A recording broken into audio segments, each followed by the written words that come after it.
Hello guys, hello gals, welcome to Canadian Immigration Channel. This video is for those of you who are looking to arrive to Canada in the next few days, weeks, or maybe even months, depending on how the situation with coronavirus would evolve.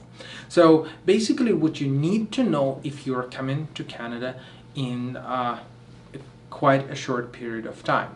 First and foremost, upon crossing the border, you would have to explain to officers your plans of self-isolation. Now, not necessarily every single officer will ask you about it, but they may ask you, and you have to have a clear plan. Does not necessarily mean that you got to have it in writing, but you still have to explain properly how exactly you will self-isolate yourself for 2 weeks.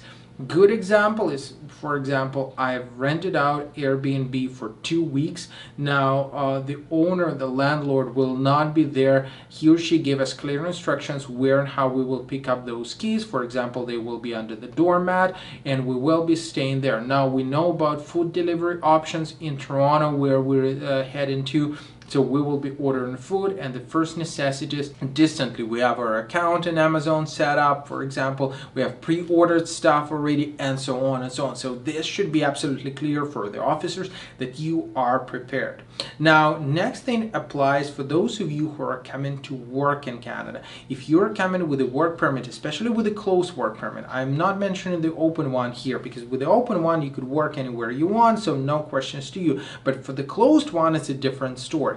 Now, despite the fact that you have an employer, you got a job offer, everything's been approved already, you gotta be sure to explain to the officer and confirm it this time by any sort of a paper, could be non-official one, could be an email and so on, that your employer is still waiting for you. Reason being is that many businesses are temporarily closed, and if your employer is not one of those essential businesses which is allowed to be open for now, well, chances are that the employer is not working, and chances are that you are not awaited for. Therefore, there is a good possibility that you will be turned down and returned home, unless again you have a proof that the employer is waiting for you. So have it as a paper, have it on your iPad, on your phone, anything which could prove that you have communicated with the employer quite recently and the employer has confirmed that yes, they're waiting for you, they are expecting your arrival.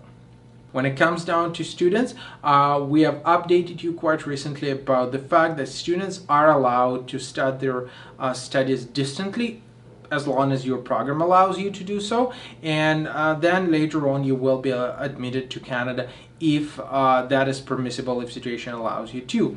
Now, last but not least, for those of you who are coming here as permanent residents, you are coming to land in Canada, you are coming as immigrants, and of course Canada opens borders for you. It's still welcoming future Canadians. So when it comes down to you crossing the border, apart from just self-isolation, you will be facing the reality that most of businesses are closed temporarily, of course, and most of government institutions, whether provincial ones or federal ones, are closed as well. You will have to get your first documents. Most essential one will be your SIN number, that social insurance number, which would allow you to work in Canada. And in order to get that social insurance number, you have to apply to Service Canada. And Service Canada locations across Canada are closed. So what should you do and how to deal with this? It's quite a challenging situation, though. We will post a link for those of you coming in the recent days where and how to apply for your SIN number online. This is a new feature. It was not available before, and many of you, as far as I know, are not aware of its existence. So you will be able to apply for SIN number online, so that once you get the SIN number in an expedited mode, you will be allowed to work in Canada. You will not have to sit idle at home, so you will be able to look for a job. You will be able to start working in Canada. Hope these updates help you out. Subscribe for the channel, subscribe for the news, and of course, stay safe and stay home.